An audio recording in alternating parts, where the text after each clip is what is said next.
अलग जगाने वाले बात के धुर विरोधी रहे पेरियार ईवी रामास्वामी नायकर और आरक्षण के जनक छत्रपति साहू जी महाराज। और हमें और आपको इस देश में मान सम्मान और स्वाभिमान की जिंदगी वाले 32 डिग्री धारक हमारे रहबर हमारे मसीहा डॉक्टर बाबा साहेब अम्बेडकर और 21वीं सदी के महानायक, इन्होंने बिखरे हुए समाज को बिखरे हुए मोतियों को माला पिराकर जाति विहीन समाज बहुजन समाज बनाया और आपको एहसास कराया कि सत्ता किसे कहते हैं। हमारे रहबर मान्यवर साहब कांशीराम, उनके चरणों में नमन करते हुए अपनी बात को शुरू करूंगा। साथियों, जैसा कि आप सभी को पता है कि हम बीती 23 जुलाई से बाबा साहेब अम्बेडकर की जन्मस्थली मध्य प्रदेश के महू से एक मार्च लेकर निकले, एक संकल्प लेकर निकले जिसका नाम था बहुजन जागो मार्च और जिसका उद्देश्य बहुजन नेताओं साथ में आओ। और मैं इस बात को कहकर निकला कि सोचने से नहीं मिलते हैं तमन्नाओं के शहर, कि सोचने से नहीं मिलते हैं तमन्नाओं के शहर।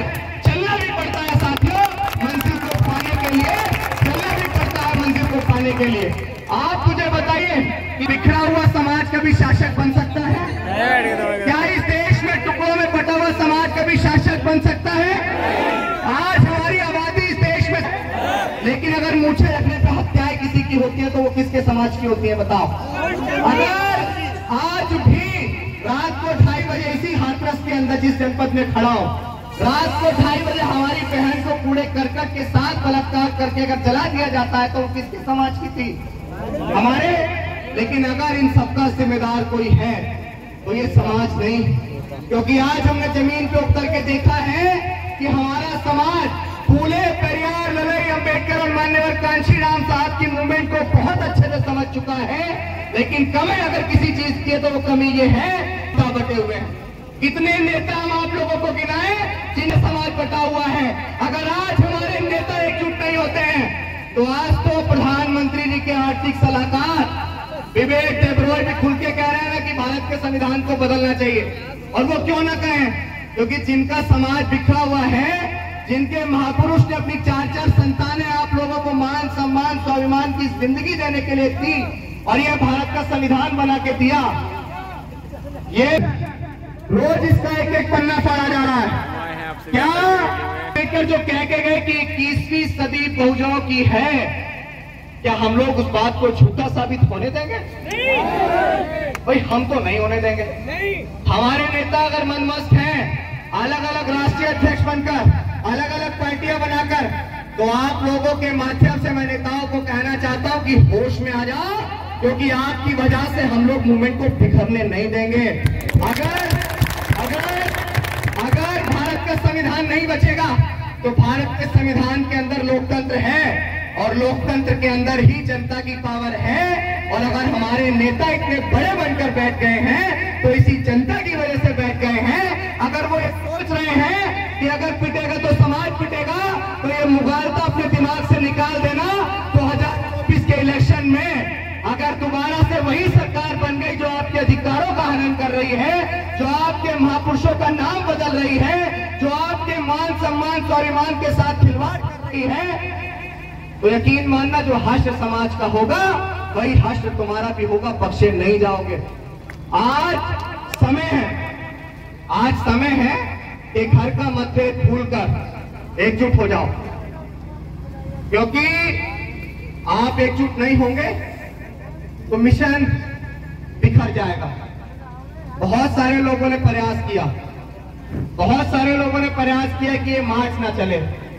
मैं आज इस मन से कहना चाहता हूं और आपको भी कहना चाहता हूं, आपको भी आईना दिखाना चाहता हूं, क्योंकि आज आप लोग भी आपस में मतभेद करने में मनमस्त हैं। आज पूरा समाज एक ही जाति के लोग, एक ही मूवमेंट के लोग जो जय भीम के उद्घोषण के साथ अपने आंदोलन की शुरुआत करते हैं, आज वो लोग ही आपस में लड़ रहे हैं। मुझे बताओ क्या लड़के आप लोग कामयाब हो जाओगे? आज तो बस मायावती चंद्रशेखर, मायावती चंद्रशेखर, मायावती चंद्रशेखर, क्या इससे मूवमेंट कामयाब हो जाएगा? मूवमेंट तो कामयाब नहीं होगा, लेकिन दुश्मन जरूर कामयाब हो जाएगा। अगर दुश्मन कामयाब ना हो तो देश की समाज की इन 2 बड़ी शक्तियों को आपको एक एकजुट करना पड़ेगा। और इन दो बड़ी शक्तियों को आपको कैसे एकजुट करना पड़ेगा? आज भक्ति से नहीं, आपको आईना दिखाना पड़ेगा, आपको नेताओं को एहसास कराना पड़ेगा। नेता हमेशा आपके बीच आकर कहते हैं ना कि समाज एक नहीं है, समाज एक नहीं है, समाज एक नहीं है। समाज आपको कितनी बार एक होकर दिखाएगा? समाज ने इसी उत्तर प्रदेश के अंदर माननीय बहन जी को 4 बार मुख्यमंत्री बनाया नहीं बनाया? बताओ, बनाया या नहीं बनाया? तो समाज आपको कितनी बार एक होकर दिखाएगा? समाज ने एडवोकेट चंद्रशेखर आजाद के एक कहने पर भोपाल को जाम किया या नहीं किया? बताओ। समाज ने उनके एक कहने पर दिल्ली को जाम किया या नहीं किया? बताओ। समाज ने उनके एक कहने पर देश के किसी भी प्रदेश को जाम किया या नहीं किया? बताओ। तो क्या आज नेताओं की जिम्मेदारी नहीं है कि समाज हाथ जोड़ के निवेदन कर रहा है कि इस मूवमेंट को बचाने के लिए? और बाबा साहब अम्बेडकर ने जो कहा कि 21वीं सदी बहुजनों की है, उस बात को सच्ची साबित करने के लिए अब आप लोग एक बार समाज को एकजुट होकर दिखा दो। अब आप लोग समाज को एकजुट होकर दिखा दो। और जो लोग हमें रोकने का प्रयास कर रहे हैं, मैं उनको एक नज्म सुना देता हूं कि हार जाऊंगा मैं, सोचना छोड़ दो। हार जाऊंगा मैं, सोचना छोड़ दो। ख्वाब टूटूंगा ये देखना छोड़ दो। इस मिशन के लिए जा भी कुर्बान है, रुक मैं सकता नहीं, रोकना छोड़ दो। रुक मैं सकता नहीं, रोकना छोड़ दो। देखो, बहुत सारे लोगों ने, मैं यहां से क्या देता हूं क्योंकि मैं सच्चाई कहने से चूकता नहीं। आप मुझे बताओ, क्या भारत के संविधान की बात करने के लिए मुझे किसी की परमिशन की जरूरत है? क्या अपने समाज को जगाने के लिए मुझे किसी की परमिशन की जरूरत है? अपने नेताओं को एकजुट करने के लिए मुझे किसी की परमिशन की जरूरत है? तो जो लोग बार बार कह रहे हैं ना परमिशन परमिशन परमिशन, कहां देश? जरा मैं